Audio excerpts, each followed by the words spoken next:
Hello everyone, welcome to my channel. आज हम इस वीडियो में आयनिक बॉन्ड यूनिट का एक बहुत इंपॉर्टेंट कॉन्सेप्ट, एक इंपॉर्टेंट टॉपिक विलायकन ऊर्जा सॉल्वेशन एनर्जी के बारे में डिटेल में डिस्कस करेंगे। इस टॉपिक का प्रॉपर नोट्स आपको हिंदी में प्रोवाइड करूंगा, तो अगर आप हिंदी मीडियम के स्टूडेंट हैं तो ये नोट्स आपके एग्जाम प्रिपरेशन के लिए बहुत यूजफुल होगा। BSc and MSc semester exams के लिए बहुत इंपॉर्टेंट कॉन्सेप्ट है। सो इस पर्टिकुलर वीडियो में हम हाइड्रेशन एंड सॉल्वेशन का बेसिक कॉन्सेप्ट समझेंगे, उसके साथ ही साथ सॉल्वेशन एनर्जी का कॉन्सेप्ट डिटेल में डिस्कस करेंगे एंड इसको कौन कौन से फैक्टर्स अफेक्ट करते हैं उसको भी डिटेल में समझेंगे। प्रॉपर नोट्स आपको प्रोवाइड करूंगा आपके बीएससी सेमेस्टर एग्जाम्स के लिए। सो स्टार्ट करते हैं इसके बेसिक कॉन्सेप्ट से कि विलायकन ऊर्जा सॉल्वेशन एनर्जी क्या होता है। तो विलायकन ऊर्जा को समझने से पहले इसका एक इंपॉर्टेंट कॉन्सेप्ट जल योजन, हाइड्रेशन किसे कहते हैं, ये कॉन्सेप्ट समझना बहुत इंपॉर्टेंट है कि कोई क्रिस्टल किसी सॉल्वेंट में, जैसे वाटर सॉल्वेंट में कैसे घुलेगा। जैसे कि यहाँ पे हम एग्जांपल लेंगे NaCl, सोडियम क्लोराइड का एग्जांपल लेंगे। NaCl हमारा एक क्रिस्टल है जो सोडियम आयन और क्लोराइड आयन से मिलकर बना हुआ है। तो जब इस क्रिस्टल को हम किसी सॉल्वेंट H2O में अगर डालते हैं तो इसमें कैसे घुलेगा ये, तो बहुत सिंपल सा कॉन्सेप्ट है। H2O क्या होता है, इसमें H प्लस O माइनस और H प्लस, ठीक है, ये आयंस होते हैं इसमें, और ये NaCl। तो इसको जब हम वाटर में डालते हैं NaCl को, तो जैसे हमारा Na प्लस है, ये किसके साथ Na प्लस है, ये किसके साथ O माइनस के साथ बॉन्ड बना लेगा, ठीक है, O माइनस के साथ जुड़ जाएगा O माइनस, ठीक है, विपरीत आवेश का जो है अट्रैक्शन होगा, तो Na प्लस O माइनस के साथ इस प्रकार से बॉन्ड बना लेगा, और जो Cl माइनस है हमारा वो बना लेगा H प्लस के साथ, ठीक है, H प्लस के साथ इस प्रकार से बॉन्ड बना लेगा, और तो इस प्रकार फिर NaCl जो है वाटर में घुल जाएगा, ठीक है, Na अलग हो जाएगा और Cl अलग हो जाएगा, ठीक है। वाटर मॉलिक्यूल्स में भी जो H प्लस आयन और O माइनस आयन होते हैं ये विपरीत आवेशों को अट्रैक्ट करेंगे और इस प्रकार से NaCl वाटर में घुल जाएगा। तो ये जो जल के अणुओं द्वारा किसी आयन को इस प्रकार से घेरने की जो प्रक्रिया होती है, ठीक है, जैसे यहाँ पे जो जल के अणु हैं, ठीक है, जैसे H प्लस O माइनस, ये क्या कर रहे हैं, Cl माइनस Na प्लस, ये जो आयन्स हैं इनको घेर रहे हैं, ठीक है, इस प्रकार से घेर लेते हैं और उसको घोलते हैं, मतलब जैसे Na प्लस को O माइनस जो वाटर के जो ऑक्सीजन अणु हैं वो घेर लेते हैं, और Cl माइनस को H अणु घेर लेंगे, ठीक है। तो इस प्रकार से ये जो घेरने की प्रक्रिया होती है इसी को कहते हैं हाइड्रेशन। क्या कहते हैं, हाइड्रेशन, ठीक है, जल योजन, हिंदी में इसको कहा जाता है जल योजन। सो इस हाइड्रेशन की प्रक्रिया में जो है कुछ ऊर्जा निकलती है, ठीक है। ये जो हाइड्रेशन की प्रक्रिया है, जल योजन की प्रक्रिया, मतलब वाटर मॉलिक्यूल्स के द्वारा किसी आयंस को घेरने की जो प्रक्रिया होती है उसमें कुछ ऊर्जा निकलती है, उसी ऊर्जा को कहा जाता है सॉल्वेशन एनर्जी, ठीक है, मतलब विलायकन ऊर्जा, ठीक है। तो जल योजन की प्रक्रिया में जो एनर्जी निकलती है उसी को कहते हैं हम लोग सॉल्वेशन एनर्जी, ठीक है। तो ये बेसिक कॉन्सेप्ट हो गया। अब ये सॉल्वेशन एनर्जी क्या होता है, इसके कॉन्सेप्ट को हम समझते हैं। पहले इसका थ्योरी पॉइंट हम डिस्कस करेंगे। थ्योरी आपको लिखना पड़ेगा, थ्योरी एग्जाम्स है तो आपको ये पहले मैं थ्योरी पॉइंट प्रोवाइड करूंगा, उसके बाद इसका जो थ्योरी में जो एक एक पैराग्राफ में जो कॉन्सेप्ट है उसको हम समझते जाएंगे। तो विलायकन ऊर्जा सॉल्वेशन एनर्जी क्या है, किसी विलय सॉल्यूट में किसी विलायक सॉल्वेंट में घुलने या विलय डिसॉल्व होने की प्रक्रिया को सॉल्वेशन विलायकन कहते हैं, तथा प्राप्त समांगी द्रव को विलयन कहते हैं। यदि विलायक जल है तो इस प्रक्रिया को जल योजन, हाइड्रेशन कहते हैं, ठीक है। तो यहाँ पे हमने विलायक H2O लिया था, ठीक है, जो सॉल्वेंट है हमने H2O जल लिया था, तो इसीलिए इस प्रक्रिया को हाइड्रेशन कहते हैं। क्या कहा गया है कि किसी सॉल्यूट का किसी सॉल्वेंट में घुलने की जो प्रक्रिया होती है उसी को सॉल्वेशन कहते हैं, और सॉल्वेंट अगर हमारा जल है तो इस प्रक्रिया को जल योजन, हाइड्रेशन कहते हैं। जब ठोस किसी विलायक में घोला जाता है तो वह ठोस अपने आयनों में विभक्त हो जाता है। इसके लिए ऊर्जा की जो आवश्यकता होती है वह जालक ऊर्जा के बराबर होती है। यह मान हमेशा धनात्मक होता है क्योंकि क्रिस्टल रचना में व्यवस्थित इन आयनों को अलग करने के लिए आकर्षण बलों को तोड़ना आवश्यक है। फिर यह आयन विलायक के अणुओं से अन्वयन इंटरेक्शन करके सॉल्वेटेड आयन बनाते हैं, ठीक है। अब यहाँ पे कॉन्सेप्ट क्या कहा गया है कि जब ठोस को किसी विलायक में घोला जाता है तो ठोस अपने आयनों में विभक्त हो जाता है। जैसे NaCl हमारा क्रिस्टल है, ठोस फॉर्म में है, तो इसको सॉल्वेंट में अगर हम घोलेंगे तो ये अपने आयन में विभक्त हो जाते हैं, ठीक है, Cl माइनस में विभक्त हो जाते हैं। तो इसके लिए, ठीक है, इसके लिए जो ऊर्जा की आवश्यकता होती है उसको जालक ऊर्जा कहते हैं। लेटाइस एनर्जी, पिछले वीडियो में हमने कॉन्सेप्ट पढ़ा था, लेटाइस एनर्जी क्या होता है।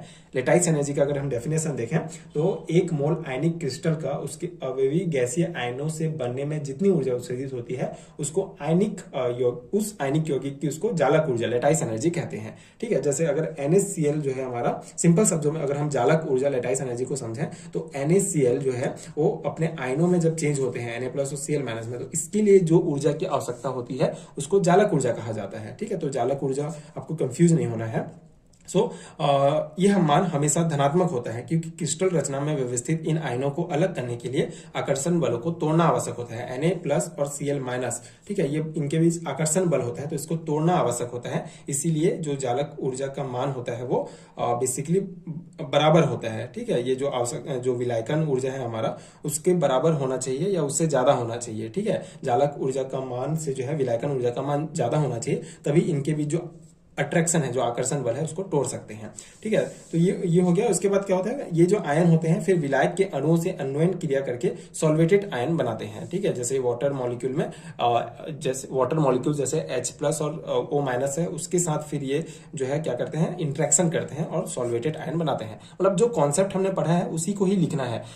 जरूरी नहीं है कि आप ये as it is theory point लिखेंगे, आपको समझना है कॉन्सेप्ट, उसके बाद आप अपने शब्दों में भी पूरा लिख सकते हैं। इसे विलायकन कहते हैं तथा इस विधि में निकली ऊर्जा को विलायकन की ऊर्जा कहते हैं। अतः विलायकन ऊर्जा वह है जो विलायकीकरण, सॉल्वेशन या विलायक विलय की अन्वयन क्रिया में निकलती है। ठीक है, मतलब Na+ और Na+ के साथ जैसे हमारा O- जुड़ा है और Cl- के साथ H+ वाटर मॉलिक्यूल जुड़ा हुआ है, तो ये जो क्रिया होती है, इन दोनों के बीच इंट्रैक्शन हो रहा है, इससे जो ऊर्जा निकलती है उसी को ही विलायकन ऊर्जा कहा जाता है। आयनिक पदार्थ के घुलने की प्रक्रिया में होने वाले ऊर्जा परिवर्तन को निम्न प्रकार से व्यक्त किया जाता है। यहाँ पे आप देख सकते हैं, इस प्रकार से आप इसको शो कर सकते हैं। जैसे पदार्थ है, हमने यहाँ पे AB लिया है, इसकी जगह आप NaCl भी ले सकते हैं। तो कोई AB पदार्थ है तो जालक ऊर्जा उसमें जालक ऊर्जा के बाद वो A+ और B-, ठीक है, में बदल जाएगा। ठीक है, गैसेस फॉर्म में अपने बदल जाएगा, आयंस में चेंज हो जाएंगे और इसके लिए जो ऊर्जा की आवश्यकता होगी उसको जालक ऊर्जा कहते हैं, जिससे U के द्वारा डिनोट करते हैं। इसके बाद ये जो हमारा आयन में चेंज हुआ पदार्थ, वो अगर जल में फिर ये घुलेगा, अगर ये आयंस में जल में घुलता है तो फिर सॉल्वेटेड आयन बनाते हैं। यहाँ पे आप देख सकते हैं A+, ये एक्वस फॉर्म है, ये भी एक्वस फॉर्म में हो जाएगा। ठीक है, अगर यहाँ पे हमारा जल में इसको घोलेंगे इन आयंस को, तो ये इस प्रकार से सॉल्वेटेड आयन बनाते हैं और इसके बाद जो ऊर्जा निकलती है उसको जल योजन ऊर्जा कहते हैं, जिसको H से शो करते हैं। तो ऊर्जा परिवर्तन को कैसे शो करेंगे, H- U, H जल योजन ऊर्जा, विलायकन ऊर्जा, और U होगा हमारा जालक ऊर्जा। तो इस प्रकार से इसको शो करते हैं। अब यहाँ पे और इंपॉर्टेंट कुछ पॉइंट्स हैं, जैसे जब विलायकन ऊर्जा जालक ऊर्जा से अधिक होती है तो क्रिस्टल विलायक में विलय होता है, अन्यथा नहीं। क्योंकि यदि विलायकन ऊर्जा का मान जालक ऊर्जा से कम होगा तो क्रिस्टल के विलायक में घुलने पर उत्सर्जित ऊर्जा क्रिस्टल जालक के आयनों के मध्य आकर्षण को पार नहीं कर सकेगी, अर्थात क्रिस्टल नहीं घुलेगा। तो बहुत सिंपल से यहाँ पे कॉन्सेप्ट है कि विलायकन ऊर्जा का मान जालक ऊर्जा से ज्यादा होना चाहिए, तभी कोई क्रिस्टल जो है पानी में या किसी हमारे सॉल्वेंट में घुलेगा। ठीक है, तो यहाँ पे एक बहुत सिंपल सा पॉइंट आपको ध्यान रखना है कि जो हमारा लेटाइस एनर्जी का मान है वो हमेशा क्या होना चाहिए, ज्यादा होना, जो लेटाइस एनर्जी का मान है वो कम होना चाहिए सॉल्वेशन एनर्जी की तुलना में। ठीक है, मतलब ये जो विलायकन ऊर्जा है, सॉल्वेशन ऊर्जा का मान है, वो जालक ऊर्जा से हमेशा ज्यादा होना चाहिए। ठीक है, ये एक कॉन्सेप्ट आपको ध्यान रखना है।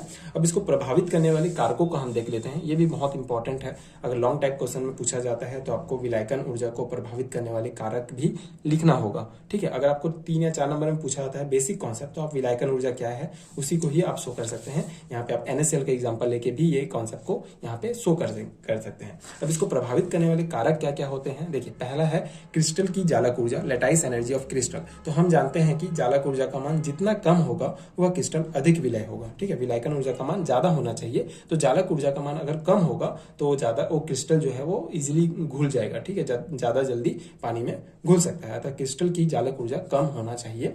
और विलायकन ऊर्जा की बात करें, सॉल्वेशन एनर्जी की, तो जालक ऊर्जा के विपरीत विलायकन ऊर्जा का मान जितना अधिक होगा क्रिस्टल उतना ही अधिक विलय होगा। ठीक है, ये दोनों अपोजिट कॉन्सेप्ट है। तीसरा जो प्रभावित करता है कारक वह है विलायक की ध्रुवीयता। ठीक है, पोलैरिटी ऑफ सॉल्वेंट। तो यहाँ पे देखिए, क्योंकि आयनिक ठोस अध्रुवीय विलायकों के साथ सॉल्वेटेड आयन नहीं बनाते हैं, अतः ऐसे विलायकों में जैसे C6H6 CCl4, ठीक है, जो हमारा बेंजीन है, कार्बन टेट्राक्लोराइड है, नहीं इसमें जो है नहीं घुलते हैं। अब ये कॉन्सेप्ट क्या है देखिए, थोड़ा सा समझिए। पोलैरिटी ऑफ सॉल्वेंट की अगर हम बात कर रहे हैं तो ये दो प्रकार के होंगे सॉल्वेंट, दो प्रकार के सॉल्वेंट होंगे पोलैरिटी के बेस में। एक होगा पोलर और एक होगा नॉन पोलर। जैसे पोलर सॉल्वेंट की अगर हम बात करें तो पोलर सॉल्वेंट क्या होता है, इनके बीच, इनके अणुओं के बीच, इनके मॉलिक्यूल्स के बीच में क्या होगा, पॉजिटिव और नेगेटिव चार्ज होता है, ठीक है, और जिसके कारण ये जो है किसी आयनिक कंपाउंड को घोल सकते हैं, ठीक है। अगर हम पोलर सॉल्वेंट की बात करें तो इनके अणुओं के बीच पॉजिटिव एंड नेगेटिव चार्जेस होते हैं, जिससे ये आयनिक कंपाउंड को घोल सकते हैं। मतलब कोई भी आयनिक कंपाउंड जो है नेगेटिव, जैसे कोई मान लो NaCl ही आ गया, तो NaCl जो है, Cl जो है H, ये पॉजिटिव के साथ इंटरेक्शन करेगा और Na+ जो है वो ये माइनस के साथ इंट्रैक्शन करेगा और ये घुल जाएगा पानी में, ठीक है, NaCl। लेकिन अगर नॉन पोलर होगा तो नॉन पोलर के केस में क्या होता है कि इनके अणुओं के बीच में जो आवेश होते हैं, जो चार्जेस होते हैं, उनका समान वितरण नहीं होता है, ठीक है, कहीं पे ज्यादा पॉजिटिव होगा, कहीं पे कम नेगेटिव होगा। तो इस केस में जो आयनिक कंपाउंड है वो नहीं घुल पाते हैं, किसमें, नॉन पोलर सॉल्वेंट में, ठीक है, नॉन पोलर सॉल्वेंट में नहीं घुल पाते हैं। तो उसी का ही एग्जाम्पल यहाँ पे दिया गया है कि जो प्रकृति होती है वो क्या होना चाहिए, जो प्रकृति होती है सॉल्वेंट का वो पोलर होना चाहिए। पोलर सॉल्वेंट में आयनिक कंपाउंड ज्यादा जल्दी घुलते हैं। पोलर सॉल्वेंट के एग्जांपल आपके होंगे वाटर, मेथेनॉल और एसीटोन C3H6O, ये सभी पोलर सॉल्वेंट के एग्जांपल हैं। अगर पोलर सॉल्वेंट होगा तो हमारा जो क्रिस्टल है वो इजीली घुल जाएगा। और अगर हम नॉन पोलर की बात करें तो इसमें आपका यहाँ पे एग्जांपल दिया है C6H6 CCl4, ठीक है, हमारा बेंजीन, कार्बन टेट्राक्लोराइड। तो इनमें जो है ये नॉन पोलर सॉल्वेंट है, इनमें जो है ये जल्दी नहीं घुलेंगे क्रिस्टल, क्योंकि इनमें जो चार्जेस होते हैं उनका समान वितरण नहीं होता है, ठीक है। अब फोर्थ है जो प्रभावित करता है विलायक का पराविद्युतांक, ठीक है, मतलब dielectric constant of solvent. अब देखिए ये डाई इलेक्ट्रिक कॉन्स्टेंट क्या होता है, बेसिकली ये जो डाइलेक्ट्रिक कांस्टेंट होता है ये किसी भी सॉल्वेंट के पोलैरिटी को, उसके ध्रुवणता को मापने का एक पैमाना होता है। ये दर्शाता है कि सॉल्वेंट इलेक्ट्रिक क्षेत्र को कितनी प्रभावी ढंग से कम कर सकता है, ठीक है। ये डाइलेक्ट्रिक कांस्टेंट बेसिकली पोलैरिटी को मापने का एक पैमाना है, जो ये बताता है कि बेसिकली ये दर्शाता है कि इलेक्ट्रिक क्षेत्र को कितनी प्रभावी ढंग से कम कर सकता है ये जो सॉल्वेंट है ना। तो अधिक अगर डाइलेक्ट्रिक कांस्टेंट होगा, ज्यादा डाइलेक्ट्रिक कांस्टेंट होगा तो सॉल्वेंट अधिक पोलर होगा, जिससे आयनों अधिक पोलर होगा, ठीक है। अगर डाइलेक्ट्रिक कांस्टेंट ज्यादा होगा तो जो सॉल्वेंट है वो हमारा क्या होगा, पोलर होगा। अगर पोलर है इसका मतलब ये है कि ये इसमें जो है कोई क्रिस्टल आसानी से घुल जाएगा, ठीक है। जैसे कुछ आपको ध्यान रखना होगा, जैसे दिन विलायकों के परावैद्युतांक का मान जितना अधिक होगा उसमें घोलने की शक्ति उतनी ही अधिक होगी, अर्थात विलायकन में उतनी ही ऊर्जा अधिक निकलेगी, ठीक है। मतलब अगर डाइलेक्ट्रिक कांस्टेंट का मान ज्यादा होगा तो जो क्रिस्टल है, जो आयनिक कंपाउंड है वो इजीली उसमें घुल जाएगा। जैसे अगर हम कुछ एग्जांपल देखें तो जैसे H2O हमारा एक पोलर सॉल्वेंट है, इसका डाइलेक्ट्रिक कांस्टेंट होता है 78.5, ठीक है। इसको ER से रिप्रेजेंट करते हैं, रिलेटिव परमिटिविटी इसका यूनिट होता है। और अगर हम सबसे कम अगर डाइलेक्ट्रिक कांस्टेंट की बात करें तो CCl4 हमारा कार्बन टेट्राक्लोराइड का होता है, जो 2.2 होता है। तो जिसका ज्यादा होगा डाइलेक्ट्रिक कांस्टेंट वो उतना ज्यादा पोलर होगा और वो फिर आयनिक कंपाउंड को इजीली घोल सकता है। तो यही हो गया 4 इंपॉर्टेंट प्रभावित करने वाले कारक। आई होप कि आपको समझ में आ गया होगा। इंपॉर्टेंट कॉन्सेप्ट है, अगर आप 1-2 बार इसको देखेंगे वीडियो को, अगर आपको कॉन्सेप्ट समझ में आ गया तो आप इजीली इसको अपने एग्जाम में लिख सकते हैं। तो यही था बेसिक कॉन्सेप्ट। आई होप कि ये नोट्स आपके एग्जाम प्रिपरेशन के लिए हेल्पफुल रहा होगा एंड कॉन्सेप्ट आपको समझ में आया होगा। इसी प्रकार के बहुत सारे वीडियोस मैंने चैनल में अपलोड किए हैं BSc MSc सेमेस्टर एग्जाम्स के लिए। अगर आप प्लेलिस्ट चेक करते हैं तो आपको यूनिट वाइज टॉपिक मिल जाएंगे, तो आप डेफिनेटली चैनल में चेक कर सकते हैं। एंड अगर वीडियो हेल्पफुल है तो आगे के वीडियोस के लिए चैनल के साथ जुड़े रह सकते हैं। एंड अगर आपको रिटन नोट चाहिए PDF फॉर्म में Hindi medium and English medium के लिए, तो नीचे डिस्क्रिप्शन बॉक्स में आपको PDF स्टोर का लिंक मिलेगा, वहां भी आप नोट्स के लिए चेक कर सकते हैं। Thank you so much for watching.